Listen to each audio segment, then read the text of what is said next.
The holiday season is the most wonderful time of the year, but also the most stressful time for a lot of people. All the gatherings to attend, gifts to buy, obligations to meet, it can add up quickly. But knowing when to say no can be the difference between a happy holiday and a stressful season.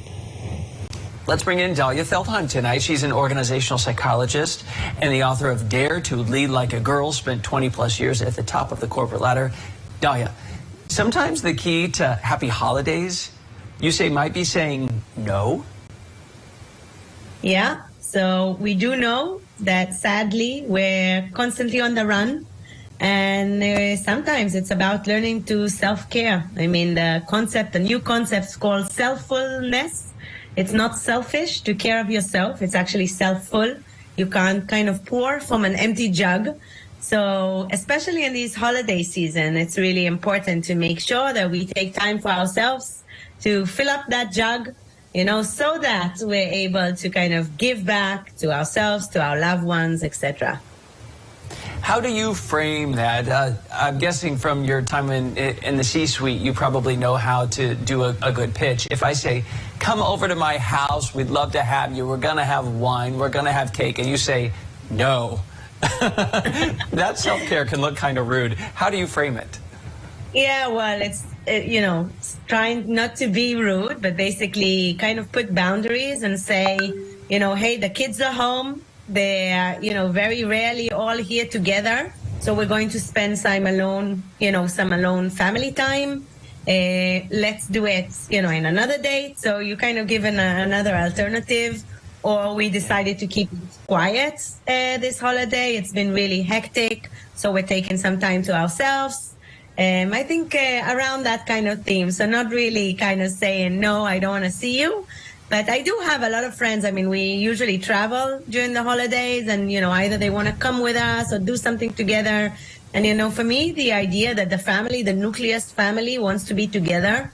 Everyone's, studying, children all around. So when we're all together, we're just kind of off. And I just say, hey, the kids decided they want to have a quiet family time and blame it on the kids. You've done enough for the kids. Yeah, they can take one for you. So how about this? As a host, how do you impose boundaries? Because in my house, my husband would let people stay all night. But I want people out of my house by like 10 o'clock. How do you impose boundaries? Oh my God, there's a joke about me that, at some stage when I become really tired, I'm like, okay, I'm going to put my youngest daughter to sleep, okay? And then I disappear and I don't come back because I fall asleep there. No, she's already 14 years old, so that doesn't work as well. But but I think, part of it is just kind of, finding a way in the conversation to say, wow, that's been such a lovely evening and we should do it again. And, we have an early morning tomorrow. At the holiday season, just personally, I'm not a great gift giver. I don't know what to take. What's your go-to housewarming gift at the holidays? Oh, wow. I always find that it goes without saying, but it's the thought that matters. Sometimes people spend tons on an expensive gift, but don't even write a note. That sounds weird to me. So invest in as much in the note as in the gift. And, every time something comes up, I kind of take a note of, oh, that person kind of would love this. Or so I try to make them thoughtful as much as I can and useful. And I always kind of say, buy others what you would love to get, if you were in their shoes. But I think the key is sometimes we end up stressing out so much that it becomes a nightmare. And, people feel when you're treating it as a task. So, I much prefer to not get a pile of things where, and also the younger generation, at least my kids, I mean, they love secondhand stuff. They're much better than we were, right, in caring for the planet. So sometimes it's about, experiences. We know, can money buy happiness? And the answer is yes, when we spend them on experiences.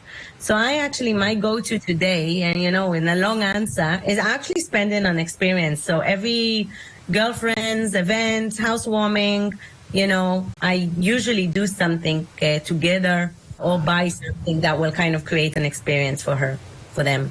That's nice. And I love the idea of writing a handwritten note, that is something that people will really remember. That's a great way. And that's free. That's free. Dalia Feldheim, organizational psychologist, author of Dare to Lead Like a Girl, some tips for the holiday season. Thank you so much. Thank you. Happy holidays.